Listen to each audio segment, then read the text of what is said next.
Bonjour. Bon, aujourd'hui, on va s'intéresser à un exercice classique d'algèbre linéaire sur les matrices symétriques et antisymétriques.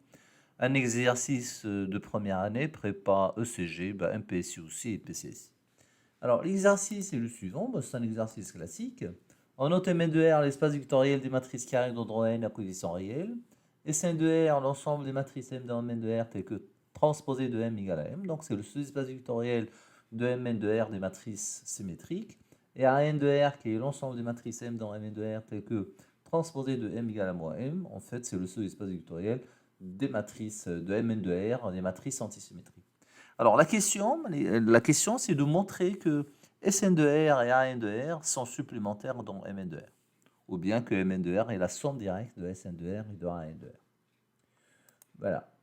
Alors, on va attaquer un peu la solution. Alors, rappelons que Mn de R est un R espace vectoriel de référence, et que Sn de R et An de R sont des sous-espaces vectoriels de Mn de R. Bon, ça se démontre très rapidement. Bon, je peux le faire oralement.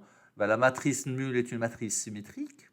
Et toute combinaison linéaire de matrices symétriques est symétrique vu la linéarité de la fonction transposée. La même chose pour les matrices antisymétriques. D'accord, alors revenons maintenant à notre question.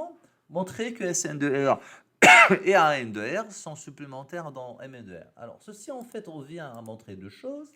Est-ce que la somme de Sn de R et de An de R égale à Mn de R, et est-ce que l'intersection est réduite à la matrice nulle? D'accord. Alors, montrons tout d'abord que Sn de R et An de R, leur somme, c'est égal à Mn de R. Ceci, en fait, revient à montrer à ce que toute matrice dans Mn de R, il existe pour toute matrice M dans Mn de R, il existe M1 symétrique et M2 antisymétrique, tel que M égale à M1 plus M2. Voilà.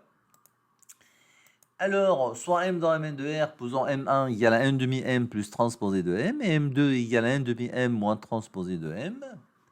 Eh ben, on vérifie facilement, on a M égale à M1 plus M2, et d'autre part, on a la transposée de M1, c'est transposée de M demi M plus transposée de M. Vu la linéarité de la transposée, donc c'est M demi transposée de M plus transposée de M, ce qui fait M demi M plus transposée de M, ce qui fait M1. Et donc M1 appartient à Sn de R, c'est-à-dire que c'est une matrice symétrique. Alors, on fait pareil pour M2 qui va être antisymétrique. Donc, transposé de M2, c'est transposé de N demi M moins transposé de M. Linéarité encore de la transposée, ça donne N demi transposé de M moins transposé de M, ce qui fait égal à la fin à moins M2, ce qui fait que M2 est dans la N de R. Donc, on a réussi à décomposer la matrice M sous la forme de la somme de deux matrices M1 plus M2 avec M1 symétrique et M2 antisymétrique. Alors, il se peut que quelqu'un pose la question, mais d'où on a déniché l'expression de M1 et M2? Bon, on peut le faire par une analyse synthèse, voilà, pour trouver les expressions de M1 et M2. Voilà, donc là, on vient de démontrer que la somme de Sn de R et de An de R égale à M de R. Reste à montrer pourquoi l'intersection est réduite à 0. Donc là, je prends une matrice qui est en même temps symétrique et antisymétrique.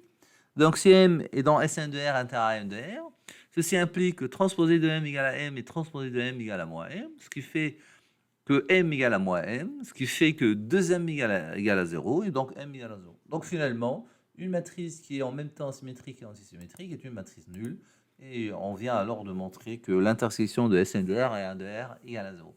Et bien, c'est terminé, on vient alors de montrer que les deux seuls espaces vectoriels Sn de R et An de R sont bien supplémentaires dans Mn de R. Voilà, je vous remercie. À bientôt.